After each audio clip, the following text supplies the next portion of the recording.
अस्सलाम वालेकुम फ्रेंड्स, मेरा नाम है मोहम्मद आसिफ और आप देख रहे हो आसिफ टेक यूट्यूब चैनल। तो फ्रेंड्स, आज की इस वीडियो में मैं आपको बताऊंगा कि एक्सेल में देखें ये सारी कीज़ हैं F1 से लेके F12 तक, जो कि बहुत अहम होती हैं और जो भी बंदा एक्सेल को यूज़ करता है उसको वो इन कीज़ का पता होना चाहिए। तो मैं आज आपको एक्सेल में यूज़ होने वाली F1 से लेके F12 तक कीज़ का, शॉर्ट कीज़ का जो है यूज़ वो बताऊंगा। तो चलिए फ्रेंड्स, वीडियो को स्टार्ट करते हैं। उससे पहले अगर आपने आसिफ टेक चैनल को सब्सक्राइब नहीं किया तो रेड बटन को प्रेस करके सब्सक्राइब करना और बेल आइकन को प्रेस करना बिल्कुल मत भूलिएगा। तो चलिए फ्रेंड्स, अब चलते हैं अपने ट्यूटोरियल की जानिब।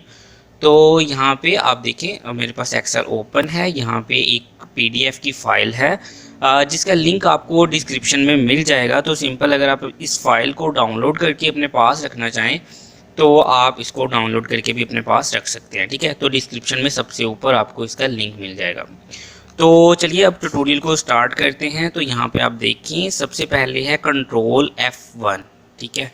तो इससे क्या होता है, इससे हमारी जितनी भी ऊपर वाली ये देखें, ये वाली ऑप्शंस हैं, ये सारी की सारी गायब हो जाती हैं, मींस के ये हाइड हो जाती हैं।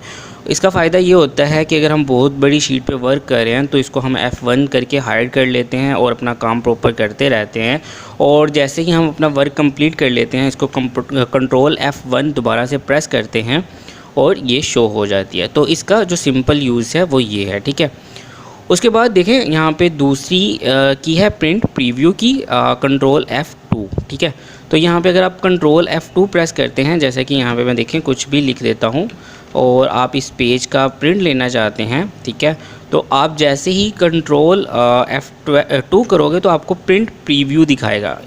असल में ये प्रिंट लेने के लिए है। अगर मैं यहाँ पे क्लिक कर देता हूँ तो इसका प्रिंट आ जाएगा, लेकिन अगर आप प्रिंट देखना चाह रहे हैं या प्रिंट लेना चाह रहे हैं तो ये सिंपल आप इस तरह से भी कर सकते हैं। अदरवाइज़ कंट्रोल P भी जो है वो शॉर्ट की होती है एक्सेल में प्रिंट लेने के लिए, ठीक है।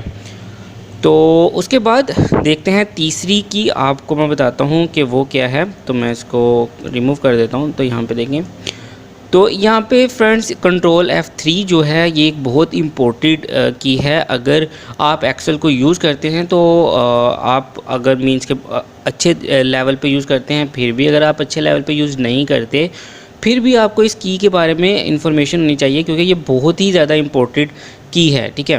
तो यहाँ पे आपको क्या करना होता है, अगर आप कंट्रोल F3 प्रेस करते हैं तो आपके पास एक शीट खुल जाती है जिसको नेम मैनेजर बोलते हैं, ठीक है। तो यहाँ पे इसको मैं क्लोज़ करता हूँ। जैसा कि आप देखें, आप एक रो को सिलेक्ट कर लेते हैं। यहाँ पे मैंने एक जो लाइन है वो सिलेक्ट कर ली।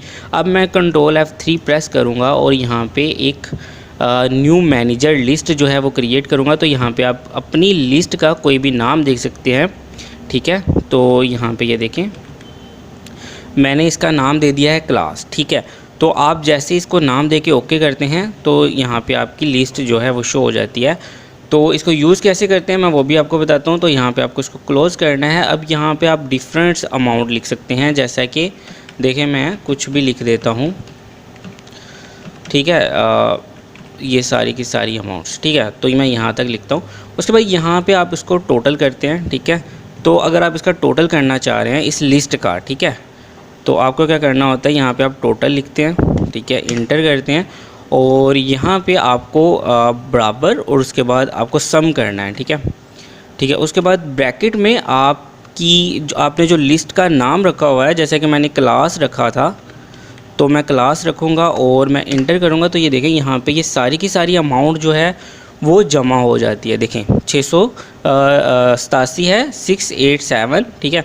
और इसके अलावा यही नहीं, अगर आप इसके बाद भी देखें, अगर कोई आप अमाउंट ऐड करते जाएंगे तो वो वहाँ पे प्लस होती जाएगी।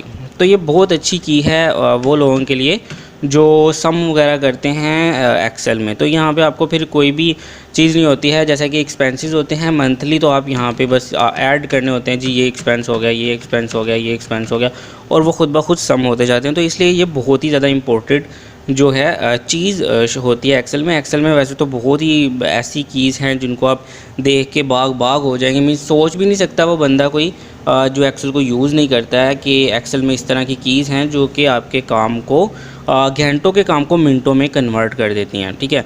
तो चलिए यहाँ पे इस की को भी ख़त्म करते हैं अब, ठीक है। अब नेक्स्ट की तरफ चलते हैं। नेक्स्ट की क्या है, तो हमारी ये है। तो देखें यहाँ पे क्लोज़ विंडो के लिए कंट्रोल F1 होता है। अगर आप कोई भी विंडो खोल के बैठे हैं, मींस के एक्सेल की या वर्ड की, तो भी उसको भी आप क्लोज़ कर सकते हैं। तो अगर मैं इसको डोंट सेव कर देता हूँ या सेव कर देता हूँ तो मेरी फ़ाइल जो है वो क्लोज़ हो जाएगी। देखिए सेव करने की सूरत में भी और डोंट सेव की सूरत में भी। तो क्योंकि मुझे तो ये फ़ाइल नहीं चाहिए तो मैं डोंट सेव करता हूँ, तो ये देखें यहाँ पर ये इस तरह से क्लोज़ हो गई। कंट्रोल N करके हम न्यू फाइल ले सकते हैं, ठीक है। उसके बाद नेक्स्ट की पे चलते हैं। नेक्स्ट की क्या है, कंट्रोल F5 है। रिस्टोर विंडो साइज़ जो है वो कंट्रोल F5 से हम कर सकते हैं, ठीक है। तो वो किस तरह से होगा, अगर आप कंट्रोल F5 प्रेस करोगे तो आपकी जो विंडो होगी रिस्टोर हो जाएगी। इसको वापस अपनी जगह पे लाने के लिए भी जो की है वो यूज़ होती है कंट्रोल F10, ठीक है। तो कंट्रोल F10 जो है वो इसको वापस साइज़ पे लाने के लिए, और कंट्रोल F5 जो है इसको छोटा करने के लिए होती है, ठीक है। तो इस तरह से आप इन दोनों कीज़ को यूज़ कर सकते हो, ठीक है। तो चलिए मैं इसको इसकी जगह पे लेके आता हूँ। उसके बाद कंट्रोल F6 है, तो यहाँ पे आप देख सकते हैं कंट्रोल F6। नेक्स्ट वर्कबुक और मोर कीज़ देखते हैं। नेक्स्ट कंट्रोल F6 से तो हम एक नई फ़ाइल भी ओपन करते हैं। यहाँ पे हम कुछ टाइप कर देते हैं। तो अब हम कंट्रोल F6 प्रेस करते हैं, तो ये देखें जैसे ही हम प्रेस करते हैं इसको, तो हमारी एक शीट और ये दूसरी शीट, यहाँ पे भी मैं कुछ लिख देता हूँ। तो ये देखिए कंट्रोल F6, तो ये हमारी पहली वाली शीट और ये दूसरी वाली शीट। और अगर इससे ज़्यादा मज़ीद शीट्स भी होंगी तो वो भी यहाँ पे इसी तरह से शो होंगी, ठीक है। तो सिंपल एक शीट से दूसरी शीट पे जाने के लिए अगर आप दो शीट्स पे एक साथ वर्क कर रहे हैं तो उसके लिए जो की यूज़ होती है वो कंट्रोल F6 है, ठीक है। तो यहाँ पे अब हम अगली कीज़ की तरफ देखते हैं कि वो क्या है। तो F6 तक हो गया है। तो यहाँ पे देखें मूव विंडो, ठीक है। तो हम अपनी विंडो को मूव कर सकते हैं। जैसे कि मैं कंट्रोल F5 को प्रेस करता हूँ। अब आप माउस यूज़ नहीं करना चाह रहे और आप चाह रहे हो कि आपकी जो विंडो है उसका आप उसको रिसाइज़ कर सको, जैसे कि ये वाली हमारी शीट है उसको, ठीक है। तो कंट्रोल F7 आप प्रेस करेंगे और यहाँ पे देखें आपको किसी भी साइड पे लेके जाना है तो इसको आप लेके जा सकते हैं। इसको मूव कर सकते हैं आगे पीछे, ठीक है। रिसाइज़ करने की कीज़ जो है वो आगे है। इसके ज़रिए आप इसको मूव कर सकते हैं इस साइड पे या जिस साइड पे भी आपका दिल करे उसको कर सकते हैं, अगर आप चाह रहे हैं कि आप माउस को यूज़ ना करें तो, ठीक है। तो ये इसके लिए होती है, ठीक है। उसके बाद हम दूसरी की पे चलते हैं। तो देखें यहाँ पे कंट्रोल F8 है, तो ये रिसाइज़ विंडो होती है। देखें कंट्रोल F8 को मैं प्रेस करता हूँ तो ये देखें जो हम विंडो का साइज़ जो है वो उसको चेंज कर सकते हैं माउस के बगैर। जैसे कि मैं इसको छोटा करना चाह रहा हूँ तो यहाँ पे देखें आप जिस मतलब एरो कीज़ जो शो होती हैं आपके कीबोर्ड पे, आप जिस साइड का प्रेस करोगे की वहीं से ये छोटा करना स्टार्ट कर देगा, ठीक है। तो ये देखें अगर माउस को यूज़ करने के बगैर हम इसको छोटा और बड़ा कर सकते हैं। तो ये भी बहुत अच्छी की है, लेकिन ये ज़्यादा यूज़ नहीं होती है क्योंकि इसका ज़्यादातर माउस के ज़रिए इसको किया जाता है। लेकिन फिर भी इन कीज़ का पता होना चाहिए कि इन फ्यूचर आपको किसी को बतानी पड़ जाए तो भी आप बता सकते हो। मतलब इस तरह की छोटी छोटी कीज़ जिस बंदों को पता होती हैं उनको जो है इन चीज़ों में फिर एक्सपर्ट माना जाता है, ठीक है। तो चलिए यहाँ पे इस चीज़ का भी हो गया। तो हम अब चलते हैं F9 पे। तो ये मिनिमाइज़ है, तो ये सिंपल अगर आप F9 प्रेस करते हैं, जैसा कि मैं प्रेस करता हूँ, तो ये आपकी जो शीट्स होंगी वो मिनिमाइज़ हो जाएंगी, नीचे चली जाएंगी।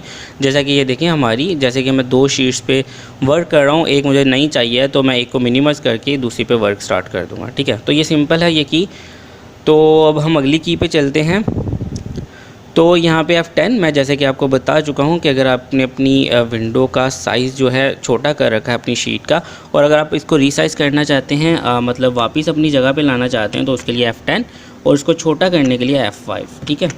तो ये सिंपल सी की है, मैं आपको पहले भी इसके बारे में बता चुका हूँ। ओके, तो कंट्रोल F11, अगर आप न्यू माइक्रो शीट ओपन करना चाहते हैं तो कंट्रोल F11 करके आप एक नई शीट ओपन कर सकते हैं। तो इसके ज़रिए आपकी जो एक नई माइक्रो शीट है वो ओपन हो जाती है, ठीक है। तो ये सिंपल F11 प्रेस करने से भी आपकी एक न्यू माइक्रो शीट ओपन हो जाती है। ठीक है, तो इसको यहाँ पे इस चीज़ के लिए यूज़ करते हैं। तो चलिए फ्रेंड्स, अभी हमारी लास्ट की है और जो कि बहुत सिंपल है। आप में से बहुत से दोस्तों को इस की के बारे में पता होगा। कंट्रोल F11 किसी चीज़ को ओपन करने के लिए, जैसे कि वर्ड की जैसे कि एक्सेल की कोई फ़ाइल है जिसको आप ओपन करना चाहते हैं, तो उसके लिए इसको यूज़ किया जाता है। जैसे कि मैं ये इन फाइल्स को क्लोज़ करता हूँ और अब देखें मेरे पास कोई फ़ाइल नहीं है, तो कंट्रोल F12 में प्रेस करता हूँ, तो यहाँ पे अगर मेरे पास कोई एक्सेल की फ़ाइल अवेलेबल है तो मैं उसको ओपन कर सकता हूँ। ठीक है, तो मेरे पास अभी सिंपल यही फ़ाइल है जो कि पहले से पड़ी हुई है, तो मैं इसको ओपन कर सकता हूँ। तो यहाँ पे फ्रेंड्स मैंने आपको बताया कंट्रोल F11 से F12 तक जो माइक्रोसॉफ्ट एक्सेल में कीज़ यूज़ होती हैं शॉर्ट कीज़ के तौर पे। तो चलिए यहाँ पे वीडियो ख़त्म करते हैं फ्रेंड्स। वीडियो अच्छी लगे तो चैनल को सब्सक्राइब कर दीजिएगा, वीडियो को लाइक और शेयर करना बिल्कुल मत भूलिएगा। नेक्स्ट वीडियो में मिलेंगे फ्रेंड्स, तब तक के लिए अपना ख्याल रखिएगा। अल्लाह हाफिज़।